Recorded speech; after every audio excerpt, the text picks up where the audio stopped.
내 지혜에 주의하며 내 명철에 내 귀를 기울여서 근신을 지키며 내 입술로 지식을 지키도록 하라. 대저 음녀의 입술은 꿀을 떨어뜨리며 그의 입은 기름보다 미끄러우나 나중은 쑥같이 쓰고 두 날 가진 칼같이 날카로우며 그의 발은 사지로 내려가며 그의 걸음은 스올로 나아가나니 그는 생명의 평탄한 길을 찾지 못하며 자기 길이 든든하지 못하여도 그것을 깨닫지 못하느니라. 그런즉 아들들아 나에게 들으며 내 입의 말을 버리지 말고 내 길을 그에게서 멀리하라. 그의 집 문에도 가까이 가지 말라.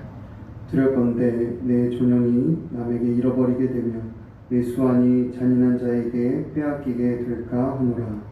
두렵건대 타인이 내 재물로 충족하게 되며 내 수고한 것이 외인의 집에 있게 될까 하노라. 두렵건대 마지막에 이르러 내 몸, 내 육체가 쇠약할 때에 내가 한탄하여 말하기를 내가 어찌하여 훈계를 싫어하며 내 마음이 꾸지람을 가벼이 여기고 내 선생의 목소리를 청종하지 아니하며 나를 가르치는 이에게 귀를 기울이지 아니하였던고. 많은 무리들이 모인 중에서 큰 악에 빠지게 되었노라 하게 될까 염려하노라. 아멘. 오늘 함께 보신 본문의 말씀은 젊은 날에 음녀의 유혹을 경계하라는 내용을 담고 있습니다. 본문을 크게 세 부분으로 나눠볼 수 있는데 먼저 1절부터 2절에서는 음녀의 유혹에 넘어가지 않도록 지혜와 명철에 주의하고 하나님의 말씀을 가까이 함으로 근신을 지켜야 한다고 말합니다. 이어지는 3절부터 6절에서는 음녀의 유혹이 어떠한 것인지 그 특징을 보여주고 있습니다. 음녀는 육적인 쾌락으로 유혹하지만 그것은 곧 쑥과 같이 쓰고 칼과 같이 날카로운 것이라고 말합니다. 또한 그가 유혹하는 길은 죽음의 길이요 지옥의 길인데 스스로 그 길로 가고 있는지도 모른다고 말합니다. 마지막으로 7절부터 14절에서는 음녀의 유혹에 넘어가게 되면 어떻게 되는지 그 결과를 보여주고 있습니다. 음녀의 유혹에 빠져 음녀의 길로 따라가고 음녀의 집 문 앞에서 서성이게 되면 수고하여 얻은 재물을 모두 잃어버리고 마지막 때에 왜 내가 훈계와 꾸지람을 가볍게 여기고 듣지 아니하였는가 탄식하며 온 회중 앞에서 화를 당하게 될 것이라고 말합니다. 이와 같은 부문의 말씀을 통해 우리는 두 가지 정도 생각해 볼 수 있겠습니다. 첫 번째로 기억해야 할 것은 거짓된 유혹을 이길 수 있는 길은 오직 하나님의 말씀에 창념하는 것이라는 사실입니다. 사탄과 마귀의 악한 세력들은 결코 우리의 신앙생활을 가만히 내버려 두지 않습니다. 우리를 속이고 유혹하여서 그릇된 길로 하멜의 길로 빠지게 만듭니다. 이는 첫사람 아담 때부터 계속해서 있어왔던 일입니다. 여러분들이 잘 아시는 것처럼 창세기 3장에 아담과 하와는 뱀의 모습으로 나타난 사탄의 유혹에 너무나 쉽게 넘어갔습니다. 이들이 이렇게 사탄의 속임수에 쉽게 넘어갔던 원인은 무엇입니까? 하나님의 말씀에 창념하지 않고 사탄의 거짓된 말에 마음을 빼앗겼기 때문입니다. 이와 반대로 둘째 아담 되시는 예수님은 어떻게 하셨습니까? 아담과 하와가 사탄에게 시험을 받은 것처럼 예수님께서도 공생애를 시작하시기에 앞서 마귀에게 시험을 받으셨습니다. 하지만 예수님은 아담과 같이 마귀의 시험과 유혹에 결코 넘어가지 않으셨습니다. 그 비결이 무엇입니까? 바로 하나님의 말씀에 있습니다. 예수님께서는 기록된 하나님의 말씀을 암송하시며 마귀의 유혹을 대적하셨습니다. 오직 하나님의 말씀만이 우리를 죄와 사탄의 시험에서 승리하게 하는 것입니다.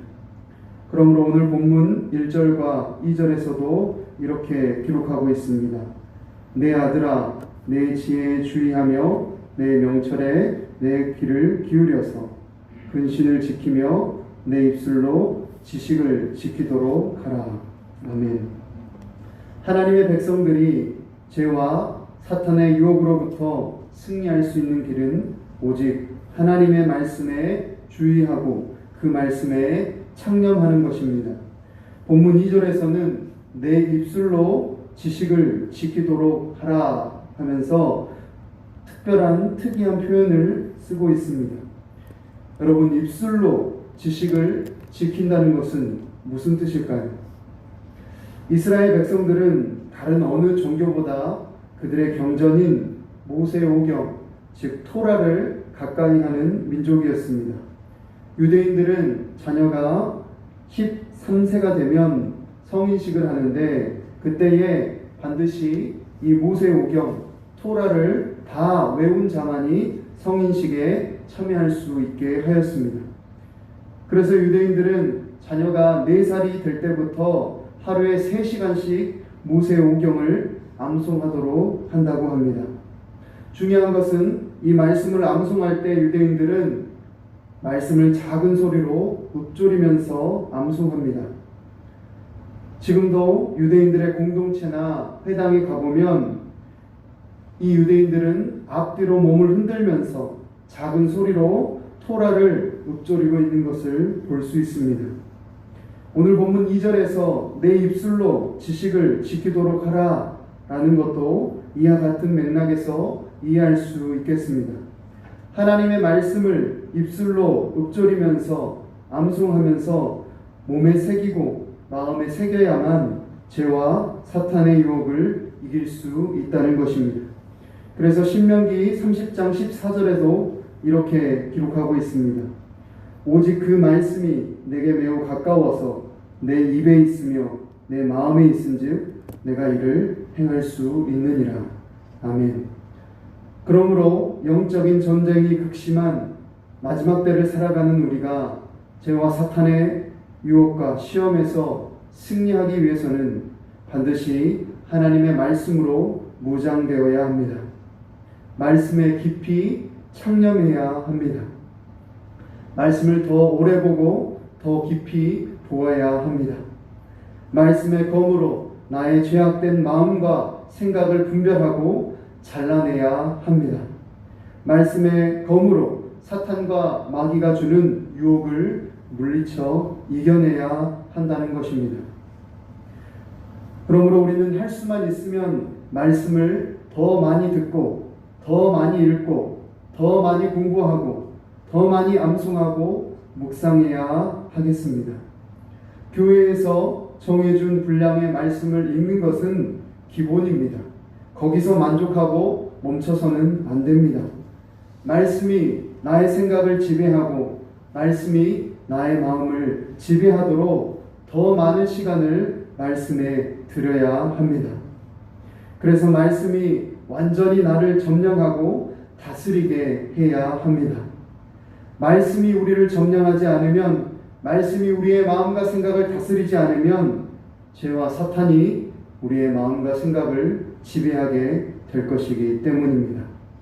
이를 기억하여 하나님의 말씀에 주의하고 창념함으로 죄와 사탄의 유혹을 물리치고 승리하는 저와 여러분 되기를 간절히 바랍니다. 두 번째로 우리가 기억해야 할 것은 마지막 날에 후회하지 않는 사람이 진정으로 복된 사람이라는 것입니다. 오늘 본문 11절부터 14절 말씀에 보면 마지막 때에 이르러 후회하는 사람의 모습이 어떠한 것인지 보여주고 있습니다. 그는 말하기를 내가 어찌하여 훈계를 싫어하며 내 마음이 꾸지람을 가벼이 여기고 내 선생의 목소리를 청종하지 아니하며 나를 가르치는 이에게 귀를 기울이지 아니하였던고 하며 한탄합니다. 성경은 이러한 사람을 미련한 자라고 말하고 있습니다. 그는 자신의 미래를 생각하지 아니하고 오직 젊은 날에 육체에 쾌락에만 몰두하였습니다. 11절 말씀에 보니까 노년이 되어서 육체가 쇠약할 때에 자신의 지난 날을 한탄하게 될 것이라고 말합니다. 앞으로 다가올 날을 대비할 줄 모르고 오직 현재의 쾌락만을 추구한 자의 최후가 이와 같습니다. 그런데 노년을 대비하지 않고 젊은 날을 방탕하게 보내는 사람만 미련한 것이 아닙니다. 노년을 대비하지 않는 것보다 더 미련한 것은 하나님의 심판의 날을 대비하지 않는 것입니다. 하나님의 최후의 심판을 준비하지 아니하고 오직 이 세상의 쾌락과 만족만을 추구하는 자는 미련한 정도의 인생이 아니라 저주받은 인생, 지옥으로 가는 인생인 것입니다. 성경은 한 번 죽는 것은 사람에게 정해진 것이요 그 후에는 심판이 있을 것이라고 분명히 말하고 있습니다. 그리고 그 심판의 날에는 하나님께서 각 사람에게 그가 행한 대로 갚을 것이라고 말씀하고 있습니다. 마지막 때에 있을 하나님의 심판은 온 인류에게 반드시 임할 것입니다. 뿐만 아니라 각자의 삶에 예정된 하나님의 심판은 각 사람마다 다 다른 시간에 또한 임하게 될 것입니다. 그러므로 어느 누구도 그날이 언제가 될지 모릅니다. 젊은이라도 당장 오늘 하나님께서 그 생명을 거두어 가실 수 있고 아무리 건강한 자라도 하나님이 그 생명을 거둬 가시면 피할 수 없는 것이 각자의 인생에게 임하는 하나님의 심판인 것입니다. 그러므로 지혜로운 자는 어떠한 자입니까? 하나님의 심판의 날에 후회하지 않도록 날마다 그 심판의 날, 마지막 날을 준비하며 살아가는 사람인 것입니다. 누가 진정으로 복된 사람입니까? 이 땅에서 잠깐 잘 먹고 잘 사는 자가 복된 자가 아니라 하나님의 심판의 날에 후회하지 아니하고 하나님께서 예비하신 천국을 기업으로 받는 자가 진정으로 복된 자인 것입니다. 이를 기억하고 이 자리에 함께한 저와 여러분이 이 세상이 아니라 하나님의 나라를 소망하며 마지막 날을 준비하며 살아가는 지혜로운 자 다 되시기를 간절히 바랍니다. 기도하겠습니다. 하나님 아버지, 오늘도 잠언의 말씀을 통해 우리의 삶을 돌아보게 하신 은혜를 감사합니다. 우리는 주님을 믿는다고 말하면서도 얼마나 많은 죄와 세상의 유혹에 넘어지고 무너지는지 모릅니다. 내 능력이 아니라 하나님의 말씀을 의지함으로 죄악된 길에서 벗어나 하나님이 기뻐하시는 길로 걸어가는 우리 인생이 되게 하여 주시옵소서. 이 땅에서 잘 먹고 잘 사는 것, 당장 손에 잡히는 육신의 즐거움에 마음을 빼앗기는 것이 아니라 영원한 하나님의 나라를 소망하며 그 하나님의 나라를 이 땅에서 맛봄으로 마지막 때에 주님 앞에 설 때 후회 없는 인생, 주님께 칭찬받는 인생 다 되게 하여 주시옵소서. 또 그 나라를 아직 알지 못하는 이들에게 하나님의 나라를 증거하는 증인의 삶으로 살아가게 하여 주시옵소서. 감사하며 예수님의 이름으로 기도합니다. 아멘.